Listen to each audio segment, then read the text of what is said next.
Assalamualaikum warahmatullahi wabarakatuh. Perkenalkan, nama saya Hegi Ariandi dari Prodi Pendidikan Guru Madrasah Ibtidaiyah, Fakultas Pendidikan Islam dan Keguruan Universitas Garut. Pada kesempatan kali ini, saya akan menganalisis buku teks bahasa Indonesia dari perspektif bahasa dan sastra fase A kelas 1 bab 1 di SDMI untuk memenuhi tugas kuliah dari dosen pengampu Pak Fajar Nugraha. Langsung saja, ini ke identitas buku yang saya analisis. Pertama, ada penulis dari Bu Sophie Dawayani, penelaah Heri Kurniawan, Lilis Lia Marlia, penyelaras Suprianto, Leni Puspita Ekawati, Sofiani Dia Hoirunisa, kontributor Ismawati Sitarus, Riki Anugrah, ilustrator Sinagi Cahyo Jadnika, Wipira Novianti Ken, Daru Fitri Anugraha, Liliong, Matahari Indonesia, Moninggar Herdiania, Naimanatul Iko, Bia Elviana, Santos Satribawa, Vela Febrianti Gunawan. Untuk editor Agustina Purwantini, editor visual Epi Selvia Sita Wardia, desainer Dodo Merdiko, penerbit Kementerian Pendidikan Kebudayaan Riset dan Teknologi atau Kemendikbudristek, dikeluarkan oleh Pusat Perbukuan Komplek Kemendikbudristek, Jalan RS Fatmawati atau Jalan Rumah Sakit Fatmawati, Cipete, Jakarta Selatan. Dan ini untuk website atau link yang bisa kita dicari. Langsung saja ke analisis sastra anak, di mana pada bahasa Indonesia kelas 1 ini yang berjudul Aku Bisa. Pada bab 1 ini, bunyi apa? Yang bertema bunyi apa? Nah, tema utama dalam bab ini adalah pengenalan suara di sekitar lingkungan anak-anak, supaya anak-anak mengetahui mana suara yang didengarkan sehari-hari itu dengan mudah. Bagaimana cara membedakannya itu suara? Pertama, untuk supaya anak-anak mendengarkan setiap hari yang benar, pertama, bahasa yang digunakan sangat sederhana dan mudah dimengerti oleh anak-anak kelas 1 SD. Ini tertera pada bab 1 ini, pada gambar ini, supaya anak-anak gampang untuk mempelajarinya, untuk mempraktikannya bahwa itu suara apa. Kedua, contoh ini, penggunaan onomatope seperti pik-pik dan duk-duk membantu membuat teks lebih menarik dan membantu anak-anak supaya suara yang dimaksud itu jelas. Oh, itu suara burung dan lain sebagainya. Selanjutnya untuk analisis sastra anak. Nah, pada gambar di sini bahwasannya dalam buku kelas 1 ini dirancang untuk menarik perhatian anak, mengembangkan keterampilan berbahasa dan sosial mereka, serta merangsang imajinasi dan kreativitas melalui elemen visual yang menarik dan pertanyaan-pertanyaan interaktif. Pertanyaan seperti, contohnya, pernahkah kalian mendengar suara duk, duk? Nah, pasti anak-anak itu menjawab. Dan biasanya apa yang berbunyi duk-duk itu mendorong anak-anak untuk menghubungkan pengalaman pribadi mereka dengan cerita seperti, oh iya, itu emang yang terdengar duk-duk itu, duk-duk-duk itu emang bebek ataupun apa. Terkadang imajinasi anak itu sangat berpengaruh untuk pertanyaan itu. Pertanyaan yang interaktif berpengaruh untuk pemikiran seorang anak. Nah, di sini siswa diajak untuk mendengarkan cerita yang dibacakan oleh guru dan mengenal teman baru. Di sini ada kemahiran diantaranya menulis, membaca, dan menyimak, di mana siswa diajak untuk sejauh mana kemampuan dan keterampilan anak dalam belajar. Di sini juga ada unsur kebahasaan, di mana unsur kebahasaan ini fonologi.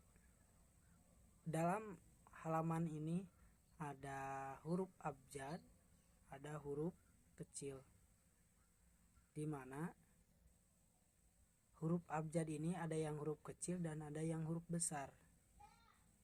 Disambungkan ke fonologi, bahwasanya fonologi adalah tentang suatu bunyi dalam bahasa. Dalam konteks ini perlu kita lihat bahwa siswa harus bisa membedakan mana huruf abjad yang kecil dan mana huruf abjad yang besar. Bunyi kata tersebut dalam pengucapan atau bunyinya kata tersebut misalnya huruf A besar dan huruf A kecil, dalam fonologi bahasa Indonesia mewakili vokal dari sama kata A atau huruf A.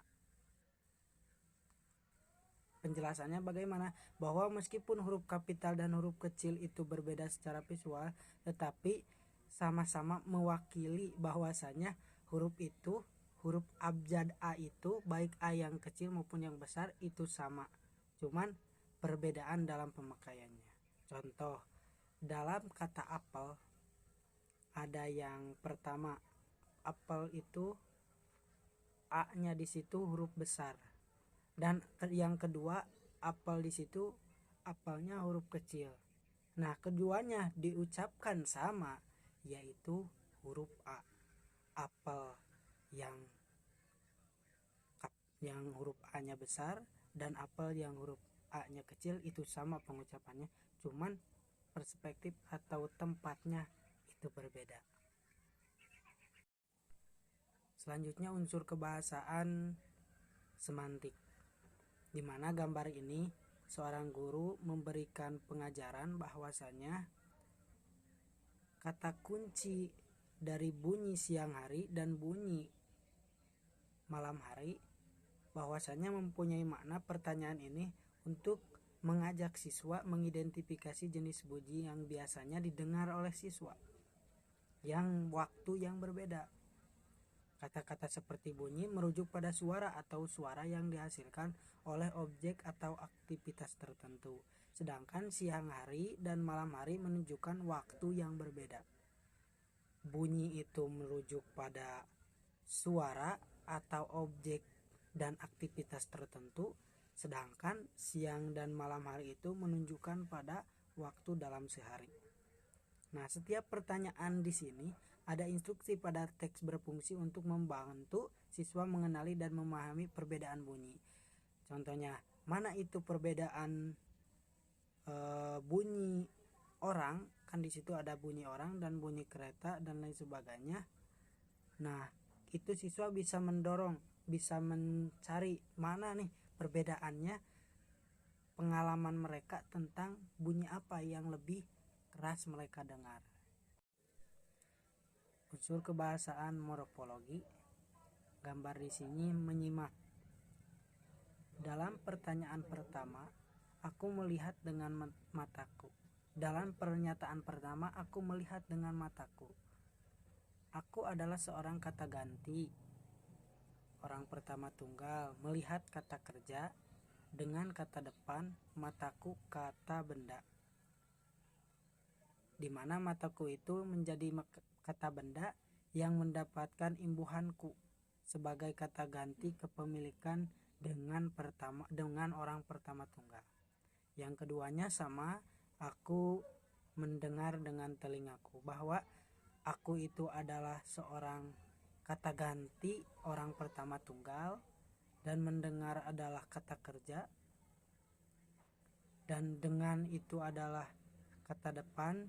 Juga telingaku merupakan kata benda yang dimana mata mendapatkan imbuhanku, yang dimana mendengar mendapatkan imbuhanku untuk menggantikan kepemilikan orang pertama tunggal. Bahwasanya di sini anak-anak untuk menyimak mana yang disebutkan kata ganti, mana yang disebutkan kata-kata kerja, mana yang disebutkan kata depan, dan mana yang disebutkan kata benda, juga mana kata yang berimbuhan. Unsur sastra dapat kita lihat pada gambar ini yang bisa dianalisis. Pertama, genre sastra. Genre ini adalah sastra anak yang mendidik. Genre ini juga bertujuan untuk mengajarkan anak-anak dasar tentang membaca dan fonetik, di mana di sini seperti bola, boni, biru. Anak-anak diajarkan untuk membaca, bahwasannya dibimbing anak-anak untuk bola. Dalam pengejahannya, dalam pelafalannya, anak-anak itu dibimbing supaya bisa membaca. Juga untuk fonetik atau ukuran pada tulisan itu juga diatur sebagaimana supaya siswa itu dapat melihat dan dapat menarik juga perhatian dalam membacanya. Dan kedua, fungsi sastra. Fungsi pertama adalah fungsi edukatif. Fungsi edukatif ini membantu siswa mengenali dan membaca suku kata dan kata-kata sederhana. Fungsi ini terbukti dari kegiatan ini disusun untuk meningkatkan keterampilan membaca. Fungsi yang kedua yaitu fungsi perkembangan kognitif, membantu perkembangan kognitif dengan mendorong anak untuk mengidentifikasi dan membedakan dan mengucapkan suku kata dan kata. Yang ketiga, elemen sastra, di mana elemen sastra ini pertama yaitu tema. Temanya dalam gambar ini literasi dan pemerolehan bahasa dengan fokus pada tahap awal belajar membaca. Yang tadi pertama yaitu untuk mengejah atau supaya anak-anak itu gampang untuk membaca. Pertama, harus diperbesar terlebih dahulu fonetiknya atau ukurannya supaya terlihat dan gampang. Juga dipisah-pisah terlebih dahulu itu huruf-huruf yang ada pada tulisan untuk mereka baca. Pertama, tema itu. Kedua, tokohnya tidak ada tokoh tradisional dalam kegiatan khusus ini, namun penyebutan guru menunjukkan adanya tokoh pengajar yang membimbing siswa pada gambar ini.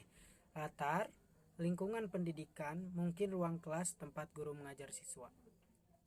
Selanjutnya untuk alur, tidak ada alur naratif dalam pengertian tradisional, tetapi ada urutan instruksi yang jelas. Guru menyajikan kartu kata dan siswa mengikuti langkah-langkah khusus untuk berlatih membaca. Gaya sederhana dan lugasnya cocok untuk pembaca muda. Petunjuknya jelas dan disertai alat peraga kartu kata berwarna untuk meningkatkan pemahaman siswa. Jadi dalam gambar ini bahwasanya ada kartu yang dimana ini kartu ini ada tulisan, juga bertujuan untuk mengajarkan anak-anak dasar dalam membaca. Fonetiknya pun terlihat besar seperti itu. Unsur sastra dapat kita lihat bahwasanya dalam gambar ini struktur cerita, di mana pada awal cerita bola boni terlepas dan mengenai batu. Itu awal ceritanya. Kedua, bola terlempar ke sungai. Pada akhirnya Boni menemukan bola yang ada di semak-semak sungai tersebut. Genre sastra pada gambar ini pertama, prosa naratif sederhana. Meskipun bukan cerita dalam arti tradisional, terdapat elemen naratif yang sederhana di mana anak-anak diajak untuk mengikuti petunjuk dan menyelesaikan tugas-tugas berikut.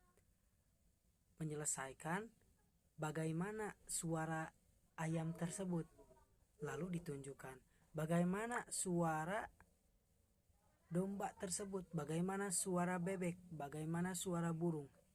Nah, anak-anak ditugaskan untuk menyelesaikan tugas-tugas ini tertentu. Kedua, prosa interaktif, di mana genre ini mendorong partisipasi aktif dari pembaca. Anak-anak tidak hanya membaca tetapi juga berinteraksi dengan konten melalui suara dan gerakan. Supaya anak-anak gampang menirukan dan berpartisipasi aktif dan juga mampu semangat dalam belajar.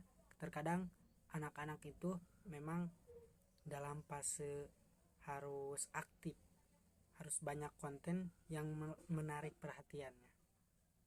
Ketiga, prosa deskriptif, deskripsi suara dan gerakan.